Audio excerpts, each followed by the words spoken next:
And sir, kung mamarapatin mo sir, magkano yung ano, yung initial na investment dito sa kambing? 300? Barako. Grabe mga tol ha, 300 barako. I got the cash in the bag, stadium packed. Born a rock star in this life, gonna live it up on the attack. Baby, I'm bad, I just wanna get caught up in this life. I'm crazy, I'm mad, doing no cap. Only God wants you, better go live it up. Cash in the bag, stadium packed. Baby, I'm bad, baby, I'm bad. I just wanna stay bad, stay mad. Chip on my shoulder cause they treat me like an outcast. I ain't gonna take. So yun mga tol, isang mapagpalang araw sa inyong lahat. Another day, another video. And syempre mga tol, another goat breeder na naman ang ating napuntahan. Well actually mga tol, namiss ko to. Medyo matagal-tagal tayong napahinga sa pagbo-vlog, sa pagbisibisita sa mga kambingan ng ating mga tropa. So medyo naging busy lang mga tol ang anak ng ina. So pasensya na sa mga nagtatanong, sa mga updates, sa mga videos, yung mga nagme-message sa akin kung ano na daw bang nangyayari. So yan mga tol, pasensya na, medyo naging busy lang. Pero ngayon yan, we're back. We're back mga tol. At ngayon nga ang araw na to, dito tayo sa barangay Nabotas sa Balayan, Batangas. Yan kung nakikita nyo naman. Andito tayo ngayon sa Barrera Goat Farm. At kasama natin ngayon si Sir, pakilala ka Sir. Dick Maningat. Yun, so si Sir Dick. So okay lang Sir Dick yung tawag natin. Dick, Yo. So, sir, sino ba yung may-ari nitong Barrera Goat Farm? Bali, tiyuhin ko. Tiyuhin nyo. Manuel Barrera.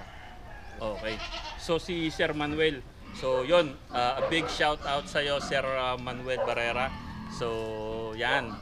Medyo long time overdue na nga itong pagpunta natin dito sa farm ni Boss Manuel. Kasi, mga ilang buwan na siguro namin niluluto itong yung pagpunta ko dito, kaso minsan hindi nagkakaroon ng conflict sa schedule.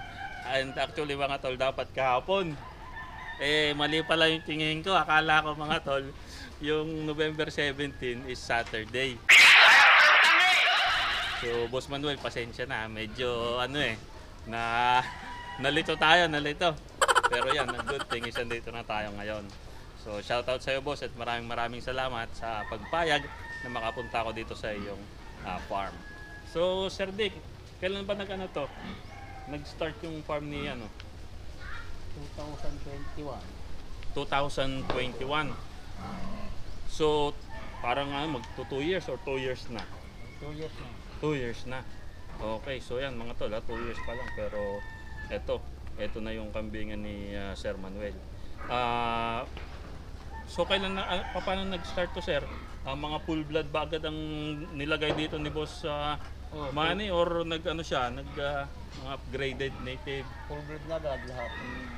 Full blood na agad? Full blood na agad. Grabe pala, full blood agad. Wala nang daan-daan sa native. Wala nang dumaan, hindi na. Full blood na agad. Full blood agad. Pero kayo Sir, may may background tayo sa sa pag-aalaga ng kambing? Oh, wala. Wala tayong background. Wala. So paano naging approach niyo sa pag-aano ng kambing? Hindi na kukuha tanong lang sa mga maaalam, bisa nagse-search.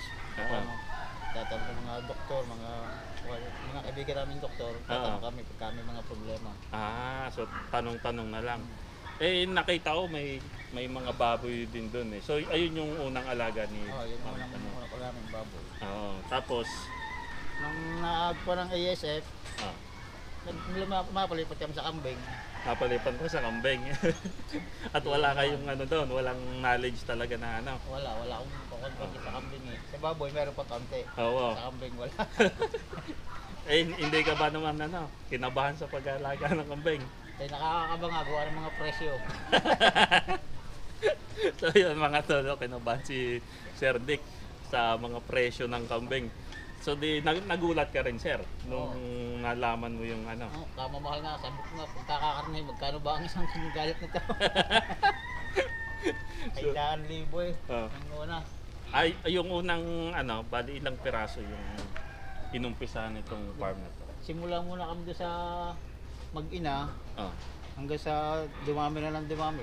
Sabi hanggang 3 lang. Mama, tatawag, mayroon uli. Dumami na lang dumami. Grabe ka pala, Sir Manny. Sabi mo 3 lang pala eh. Tapos ngayon dumami na. So ano yun? Bili ng bili or umanak na rin yung mga Umanak na yung iba. umanak na. Okay, so kaya dumami yung alaga. Dumami. Mm-hmm. Anak na yung mga iba. Marami na nag-anak. So, kamusta naman, sir, ang experience mo sa pag-alaga ng kambing? Ayos naman. Ano namang masasabi mo? Ayos naman. Pagka ngayong nahihirapan lang, tatawag na lang sa vet ko, sa vet. Kay Ma'am Pao, si Ma'am Pao nakilala namin. Iyon! Shout out, Ma'am Pao! Medyo malawan-dalawa na kami ngayon. Oo, so Ma'am Pao. kumbaga si Ma'am Pao din na naghanap dito, si Madam Pao ang nag-asikaso. Ay, grabe talaga si Madam Pao. Iba ka talaga, Madam. Baka naman! So, yun, pagdating sa mga, sir, sa mga sakit na na-encounter nyo dyan, ano nang mga sakit ang na-encounter nyo? Ay yung UTI, UTI, okay. ang kinuha namin yung sambong, sabi ni Ma'am Pao, maglagala ng sambong papainom. Okay. Nakagumaling naman. Dali naman. Oh, yun mga tol ha. Isa na namang patunay sa Sambong. sa effectivity ng sambong herbal mga tol. So hindi sila nag-resort sa kasi yung iba inooperahan. Wala. Oo. Ako na gabi. So sa sambong, so ano yun sir? Nilaga lang. Palaga. Nilaga tapos Pinapainom. pinapainom. Paano ang painom nun? Umaga, tanghali, hapon ba o Umaga lang yata, isang beses lang yata yun eh. isang beses lang? Kung nakababod, hindi ko maintindihan kung nakababod ba yun. Basta isang linggong inom na ganyan. Isang linggo. Tapos pagkatapos nun nag-okay naman siya. Okay na. Yun mga tol. Oh. Kasi nga mahirap yung yung UTI eh. Hindi nakakaihi yung kambing no. So akala nyo mga tol kung ano nangyayari sa kambing, parang umiiri ng umiiri. Tapos yung ihi niyan, ano lang, patak-patak lang. So parang barado yata yung parang may nagbabara mga tol eh. Pagka yung may urinary calculi yung kambing. Normally nangyayari yan sa barako. Sa barako din yun, sir. Oh, yun. Para liwan naman sa lalaki. Mm-hmm. So, yun, grabe pala yung mga ano dito, sir. So, nasabi mo, sir, 3 piraso lang ang pinagsimulan nito. Ngayon, sir, ilang ano na nito, ilang capacity na niyan? Mahigit ng 20 ho yan. Mahigit ng 20. So, yung mga tol, mahigit 20 na tong yung ano ni na sir dito. Grabe pala. And yung 3, sir, yung 3 pinagsimulan nyo, nandito pa. Ay, isa na ho natira. Isa na lang. Mga anak na hula nandito. Mm. Mga anak. Okay. And sir, kung mamarapatin mo sir, magkano yung yung initial na investment dito sa kambing? Hindi ko sana kung magkano na ho eh. Yung kambing na unang binili, magkano yung sir? 150 ho. 150 ang Tapos yung kinuha kay sa Pampanga galing Australia, dalawa, 4.90 ang isa. kita nyo yung mga tol 150, yung 150 isang piraso lang. Mag-ina kulit. Mag-ina yung una. Oh, yun mag-ina 150. So tapos yung sumunod 90 ang isa. Dalawa ka naman. Dalawa ang kinuha nyo. So yun mga tol ganun yung presyuhan ng kambing, which is actually dati pa yun. So ngayon medyo gumagalaw-galaw ang presyuhan ng kambing. Kaya huwag kayong magtataka sa mga nakakapanood. Yung iba nagtataka bakit ikaw ang mahal ng kambing, ganyan. Kinakatay lang naman. So actually yung mga kambing na nakikita nyo dyan mga tol is sa ngayon for breeding pa lang. Breeding pa lang kasi kukunti pa lang yung ganyang klase ng kambing dito sa Pilipinas, unlike sa mga native, which is ano na talaga, yun yung mga pangkatay. So yan, grabe tong si Boss Manny ng Barrera Goat Farm. Yung galing US, binili rin niya. May 300 inabot. 300? Barako. Grabe mga tol 300 barako. 300? Barako. Grabe mga tol 300 barako. Parang sasakyan na yun. Parang sasakyan ko na yung mga tol. Talagang grabe talaga. Eh, si Sir Manny ba, nakauwi na ba siya dito? Nakita na ba niya itong... Hindi pa. Ano? Hindi ko, Yun. Kasi nga si Hindi Sir nakakita Manny, ng mga kambing. tropa nating nasa ibang bansa. So, yan. At hindi pa talaga niya paano ang update niya dyan? Pa-video lang ng pa-video. Pa-video lang ng pa-video. Hindi niya nakikita sa video, hindi niya nakikita ng personal.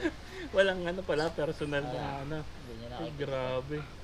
So naman, happy naman siya, happy. Ayos na. Kaya yung pinapanood lang niya pag may mga bagong anak. Oo. Pa-video, papanoorin lang niya. Oy, grabe pala. Eh, kailan daw ba ang niya? Uwi? Wala pa. Ewan ko kung ngayong taon ito, kung babalak. Ay, siguro uuwi yun. Baka gusto na rin makita eh. So yan, Boss Manny, makikita mo yung mga alaga mo maya-maya ng kaunti. Iikot tayo dito sa iyong kambingan. So, Sir Dick, baka may gusto kang sabihin no, o ipayo sa mga tropa natin na kagaya mo na nagsimula sa pag-aalaga ng kambing, wala talagang alam. Kasi syempre, sabi mo nga, nakakatakot. Lalo na sa presyo. So, anong maiipayo mo sa kanila, Sir? Eh, wala pa nga rin akong masyadong kanil. Ganyan nga kay Ma'am Pao nga rin ako nakakaroon ng pagkaya may yun sa diferensya. Doon pa rin kung anong nagagamot. Pero nakakapagturok ko naman ako naman. Ngayon, kumbaga, nakakapagturok-turok ka na. Alam na magturok. Oo, yung. Tinatanong ko nila sa kanila kung anong mga gamot. Halimbawa may sipon, ulo, kung anong gagamot. Ako na nagbibigay. Tinatanong ko nila sa kanila. So, siguro lakasan na rin lang ng loob na. Kung wala kang alam, kung wala kang alam, walang masamang magtanong. Ano, Sir? Kasi Para sigurado. kung gusto mo talagang matuto, mga tol, may paraan yan. Kaya huwag kang matakot sumubok sa pag-aalaga ng kambing. Pero ikaw, Sir, madali ba alagaan ng kambing? Kasi ikaw nag-alaga ka ng baboy eh. Compare sa dalawa, alin ng mo, Sir? Eh, mahal mo naman dito sa kambing. Ang mahirap lang dito yung pangungumpay. Hindi naman ako nangungumpay dahil kami may inuupahan. May inuupahan na kayo. Ang gawa dito, tagapagpakain lang. Oo. Kaya nanganganak eh. Basta ako lang nag-aalaga. May inuupahan namin pangungumpay. Yung inuupahan yung pangungumpay, ano yun? Monthly? Monthly. Monthly ang Tapos sila na nagdadala dito ng... Dinadala natin. Ayos pala. Yun, mga tol, sa mga tropa natin na gustong magkambing, talaga yung kagaya ng mga nasa ibang bansa na gustong magkambing, pwede nyo gawin yung ganong setup. May taga-pangumpay na, no? Tapos dadalhin na lang sa farm nyo para yung taga-alaga nyo, focus lang sila sa sa pag-aalaga talaga, pagpapakain. Ano, Sir? Yeah, silence na. Pakain namin kung anong mangungumpay naman, nagtrabaho na sa Maynila. Nagtanim na lamang kami ng napirde sa lupa nila din sa Santol. Yun, doon kami nagpapangumpay na ngayon. Doon na lang. Inuupahan ko na lang yung mangungumpay ngayon. Ilang square meter yung 600 lang naman. 600. Pero sapat na dito sa tumasapat naman. Gawa ng may Mais. lahok naman na mais naman. Sa data na lang sila. Okay. So yun, mga tol, nagsa-silage din sila dito. Tapos may tanim din nga silang mga mga napier. Nagpi-feeds din kayo?